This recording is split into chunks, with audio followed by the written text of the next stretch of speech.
Hey, Shalom Markin, this is Rakam Akapash from GMS London, giving all praise, honor, and glory to Yahweh, Bah Hashem, Yahweh Shai, B'Shem Chachwadash.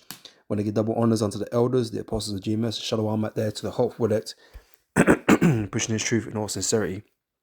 Back again on a video. We just had the solar eclipse, man, and you see the everybody, in awe of the celestial event that took place at the Most High, created in the heavens.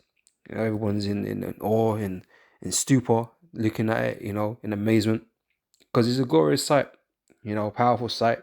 It shows the majesty of the Lord Yahweh, okay, and His creation, man. People getting all kind of emotional and shit.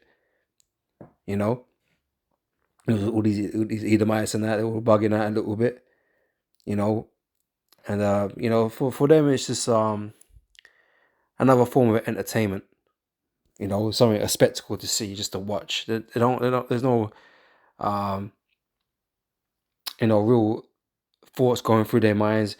Someone was saying about makes you really think about how small we are in the universe and blah blah blah blah. But they'll say that today. Tomorrow will be back to fucking business as usual. They'll forget all about all that shit, and pride and arrogancy. That'll reign in these people's lives, man. They won't. Everybody's self-important in this world, man, because that's the way the world has been, or how people have become. Okay, self-obsessed. Actually, let me grab something. Okay. Because this world is very selfish, man. Right? Is it this one? No, it's not. But I'll grab this quickly anyway. 2 Peter chapter 3 verse 3 says, knowing this first, that there shall come in the last days scoffers walking after their own lusts.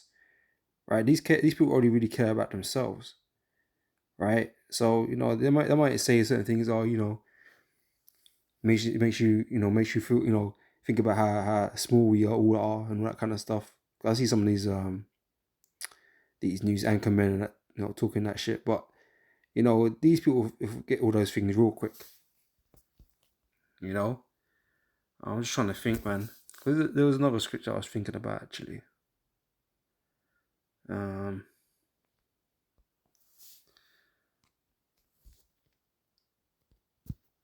just put that in.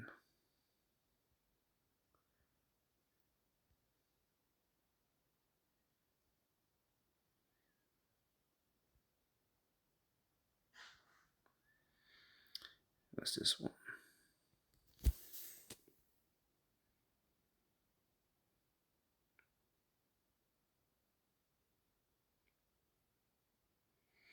No, this wasn't the one I was thinking of either. Well, if it comes back to me, I'll bring it up, man. But like I said, man, this world has become very selfish anyway. So, and these people don't recognize, what all these things mean. The signs of heavens, that the Most High, is at work. These are not just simple, events that are just merely taking place. Okay, that's the whole thing in the heavens that these people don't understand. This world is on a timer, right? And these are all signs of the heavens, man. These are all parts of the countdown, and the Most High is coming to judge this place, right? So, like I said, most people just they look at this as some kind of entertainment, something to see, something to see, but don't really understand what these things are. Okay, the regular day is just going to continue, and it's going to continue doing what they were doing the day before. Nothing's going to be a change for them.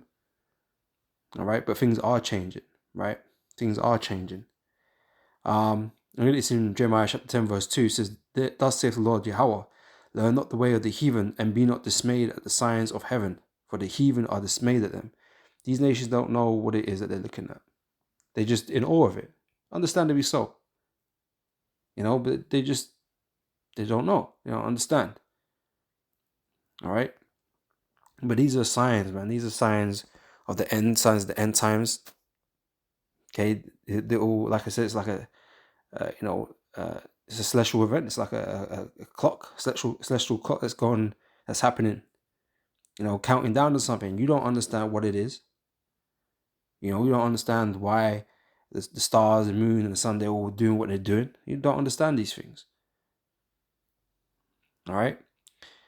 This is Joel chapter 2, verse 30. He said, I will shew wonders in the heavens and in the earth, blood and fire and pillars of smoke. The sun shall be turned into darkness and the moon into blood before the for the great and the terrible day of the Lord come. Right? So you're going to have all these types of events, man, and they're signals. They're signals of the end. Right? The Lord said these things will take place. Right? And it shall come to pass that whosoever shall call on the name of the Lord Yahweh shall be delivered. Right? And there goes the name again, the importance of it. Right? For in Mount Zion and in Jerusalem shall be deliverance. Right? Because the Most High is only looking to deliver his people from the time of trouble, man. From the time of judgment. Right? The elect of Israel. Right? It says, as the Lord have said, and in the remnant who the Lord shall call. Right? That's the elect of Israel. But salvation is only for the remnant of Israel. All right? This is Acts chapter 2. And this is speaking of the same scriptures I just read, right? But in Acts 2, right? It says, verse 16 says, but this is that which was spoken by the prophet Joel. And it shall come to pass in the last days, saith the Most High, I will pour out my spirit upon all flesh, and your sons and your daughters shall prophesy, and your young men shall see visions, and your old men shall dream dreams. And on my servants and on my handmaidens I will pour out in those days of my spirit, and they shall prophesy. And I will shew wonders in heaven above, and signs in the earth beneath, blood and fire and vapor of smoke. The sun shall be turned into darkness, and the moon into blood, before that great and notable day of the Lord come. And it shall come to pass that whosoever shall call on the name of the Lord shall be saved. Ye men of Israel, right? Because we know this is who is being addressed to, right? Because this is what Joel was speaking about Zion, the remnant of Zion, right? Ye men of Israel, hear these words. Yahweh of Nazareth, a man approved of God among you, by miracles and wonders and signs which God did by in him in the midst of you, as ye yourselves also know. All right. So this again, is speaking to the men of Israel, the elect of Israel, those that would hear. All right, because we know obviously the large majority of our people are not going to accept this, listen to this, right? And so therefore they're going to be destroyed along with the heathen. All right.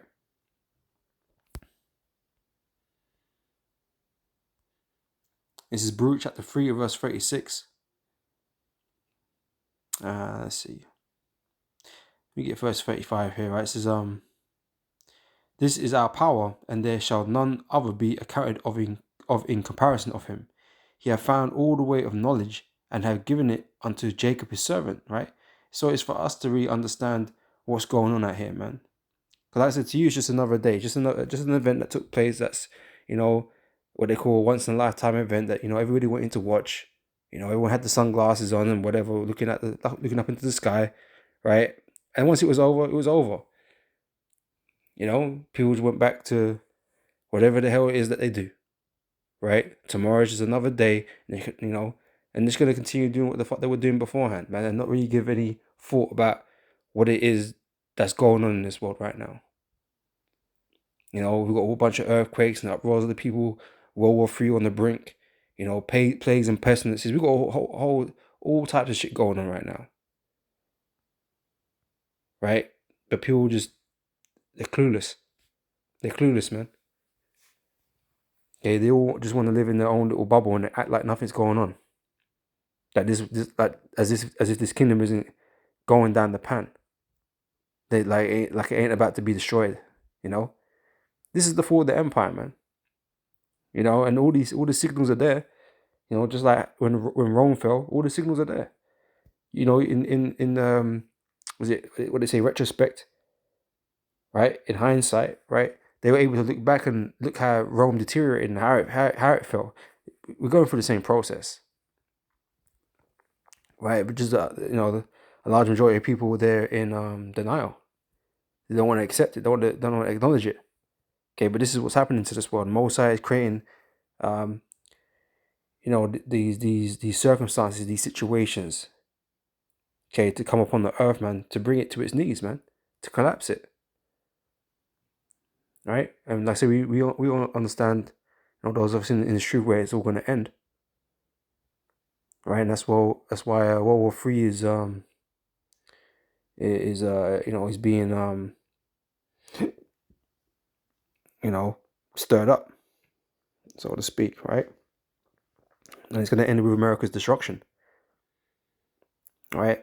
Even the path of the lunar eclipse or the eclipses that have happened, right, is creating has created an X over America, man.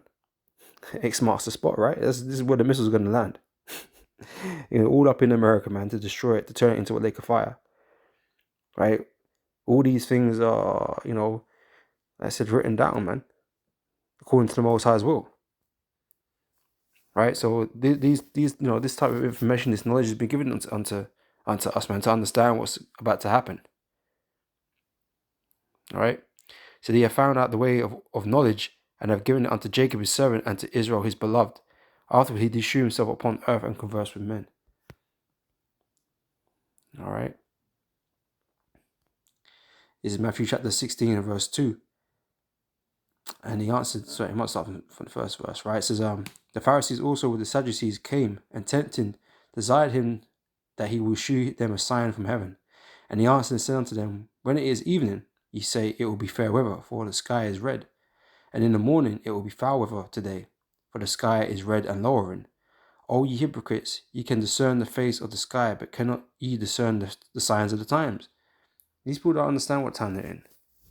Okay, they just think they're in a little blip, a little cycle. Okay, they don't understand that everything about their kingdom, everything about every other kingdom, man, is being controlled by the Heavenly Father, man. They don't understand these things. They're thinking that their kingdom's gonna go on forever. There's always gonna be a tomorrow. There's always gonna be another time for them to build and to prosper, to uh,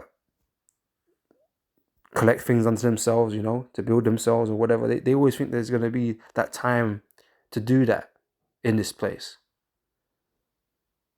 right? But the truth is, there's not. There's going to come a point where that's just not going to be possible anymore, because this world's going to be turned upside down, man.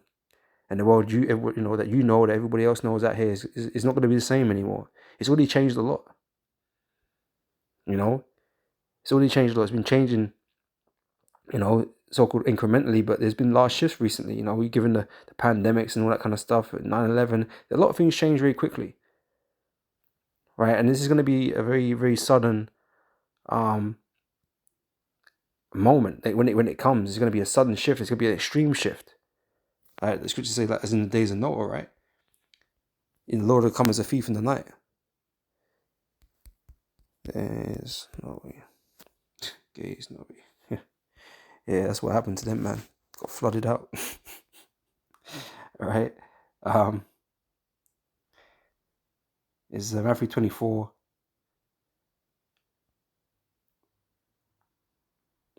Let's see.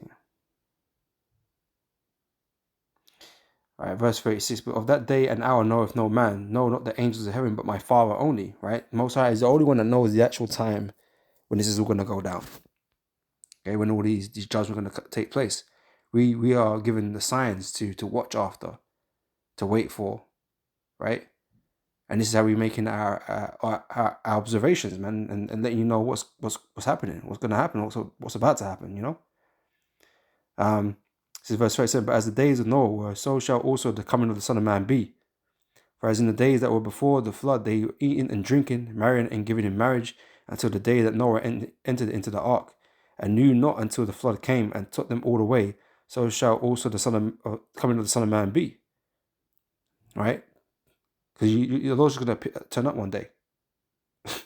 In the midst of all the turmoil that's going on earth, the Lord's just going to turn up, man. Right? And America's going to be, facing imminent destruction. And the elect are going to get beamed up. That's all going to happen in a very short space of time. And that within an hour, America is going to be destroyed. Right? So from the time that they appeared to the time of America's destruction and the salvation of electors is very small. It's going to be very, very different.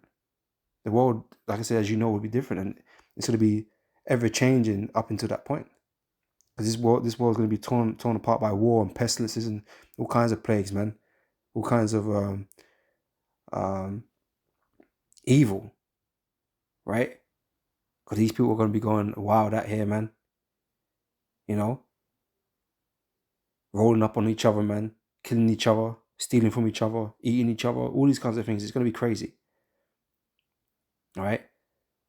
But when Yahweh Shai turns up, man, it's going to be a new world, man, new world order under Yahweh Shai. That's gonna be day one of the kingdom. Ain't gonna be another day of Esau's kingdom. Okay, that would be his last day. Okay, it'd be over for him. And now you're under the rulership of Yahweh Shai, and you nations are going into slavery, man. Right? Everything's gonna be changing very, very quickly. Okay. I'm gonna close out with this.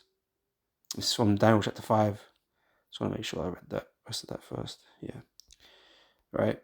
This is Daniel chapter 5, verse 22. It says, and this, O son, and thou his son, O Belshazzar, has not humbled thine heart, though thou knewest all this, right? Esau knows, right? Esau knows, he knows the scriptures. He knows what happened to the kingdoms prior to him. You know, he knows what happened to these wicked nations, what the Lord did to them, Sodom and Gomorrah, and so on and so forth. But Esau is so adamant on following in the footsteps and actually doing even more with greater wickedness, right? Thinking that nothing is going to happen to him, that he can put himself on a level in terms of wickedness where he can't be touched. Thinking that he's so intelligent, you know, with his technology, his inventions and stuff like that. He thinks, you know, all these demons are working with him, all these idols are working with him. So he thinks he's untouchable. He thinks he's gonna rule forever, man. But all you gotta do is look back. The same idols that you're dealing with, man, these men were dealing with too. And yeah, they didn't have the technology that you got today, man. But you think that makes a difference? You think the technology you have is beyond that of the Heavenly Fathers? You have lost a screw, man. It's the Most High that gave you that technology in the first place. But he's only given it to you, man, for you to make a fucking idiot out of yourself, man. To destroy yourself with. Alright? So Esau knows this, but his pride and his arrogancy is leading him to this moment. Alright? Verse 23, but has lifted up thyself against the Lord of heaven, and they have brought the vessels of his house before thee, and thou and thy lords, thy wives, and thy concubines have drunk wine in them, and thou hast praised the gods of silver and of gold, of brass and iron, wood and stone, which see not, right? So Esau's doing the same type of thing, right? Because he's got everything in his every of ours in his possession, our land, our gold, our riches, you know, our you know, what our holy things. He has those things, right? And he's sitting there, you know, making mockery of us, and you know, using us and using our land and whatever, and you know, he's doing the same type of thing. All right, in his pride, right? And worshiping all these other gods. And the God in whose hand thy breath is, and whose are all thy ways, has thou not glorified, right? Because it's the Most High that really set him up, right? Same way with Esau, the Most High set him up to rule for this short period of time, and he's given no glory to the Heavenly Father, right? So then was the part of the hand sent from him, and this writing written, and this is the writing that was written, many tekel up fasten. Right, this is the interpretation of the thing. Many, God have numbered thy kingdom and finished it. This kingdom has a limited amount of time to rule. Right? It has been numbered. Okay, you're not gonna have any more or any less than that. Right? And I mentioned about the lunar eclipses, right? And how, you know, its path kind of creates a far, which is at the end of the Hebrew alphabet, the end. Okay, it's the end of this kingdom. Right? X to cross out, kill, destroy, right? All of that, that's gonna happen to America, man. You know? So the writing's on the wall, essentially. Okay? That's what's really happening out here. Right? It says, Tekel, thou art weighed in the balances and found wanting, right? Because of all your wickedness. You've not done righteous on the planet. You know, you've posed as if you're the righteous of the world. Okay, but really you've done nothing but wickedness in the earth. Great wickedness. more wickedness than any other nation or empire before you, man. Right? So the Most High is weighed you, man, and yeah, you're condemned essentially, right? It says, Perez, that thy kingdom is divided. And is Esau's kingdom not divided? Okay, politically, nationally, it's all divided. Everyone's, their differences are becoming ever more apparent, and the anger and animosity between one another. Okay, people are destroyed, man. All right. It says the kingdom is divided and given to the Medes and the Persians, right? And it's funny, because this is what happened to Babylon, right? The Medes and the Persians took it over. But in this modern time, this era that we're living in here, right? Russia, who's been set up as an enemy to America and vice versa, right, is represented as the Medes, right? And they're coming to destroy you, man. But this time, the kingdom's not going to be left to them. They're not coming to take over in your stead, right? This is it for, these heathens and their time for rulership. Okay, they're not going to replace. None of these teams going to replace America, right? The kingdom's going to belong to Yahweh Shai and his brethren, the Israelites. Okay, as pursuant to the dream in Daniel chapter 2, right? I believe it is, right? We're at the toes, the feet and the toes of that kingdom, the last kingdom, before the rock comes and smashes it, the whole statue down, and is established as an eternal kingdom, right? So none of these even gonna take over and take the place of America. Okay, that's not what's gonna happen. The third world war is gonna mutually, destroy all these nations, because the Lord is gonna bring them all down there to the Middle East to fight one another, man, to kill one another as part of the judgment. All right, Yahweh Shai has come to claim his throne on the earth. All right, so these are the times that are coming, man, and all these things in the heavens, these signs, they're just that's what it's showing. That's what it's telling us. Okay, the time is near for all of that. So I'm gonna end it there. Lord, when this has been edifying, and I'll catch you, brothers. This is on the next video. So till next time, I say shalom.